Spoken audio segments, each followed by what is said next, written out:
This is your Bible Geeks Daily Download. Which one wins? As the story goes, a grandfather tells his grandson, 2 wolves live inside each of us. One wants to bless us, one wants to destroy us.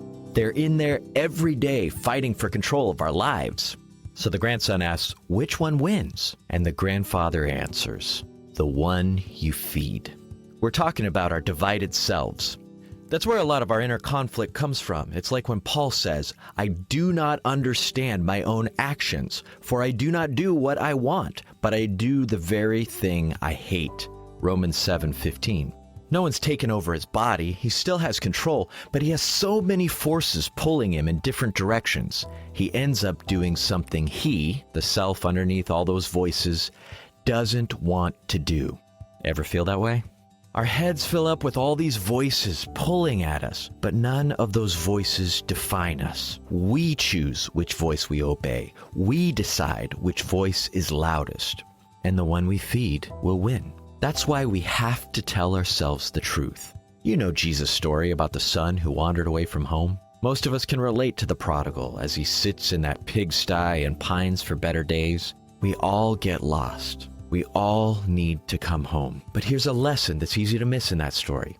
Jesus teaches that coming home is a 2-step process. Before the son came to his father in Luke 15:20, he came to himself in Luke 15 verse 17. So why does he need to come to himself? Because he's left himself. Or we might say he's not acting like himself.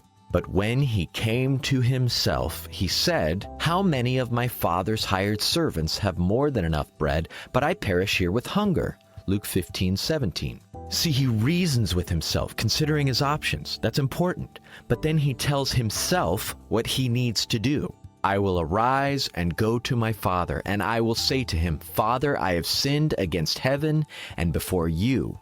I am no longer worthy to be called your son. Treat me as one of your hired servants. Luke 15:18 and 19. Man, that's hard stuff. Swallowing your pride, owning your failures, begging for mercy. Most of us would find an easier way to go. We'd rationalize. We'd go out of our way to avoid doing the hard, right thing. But he got up and went. And he arose and came to his father.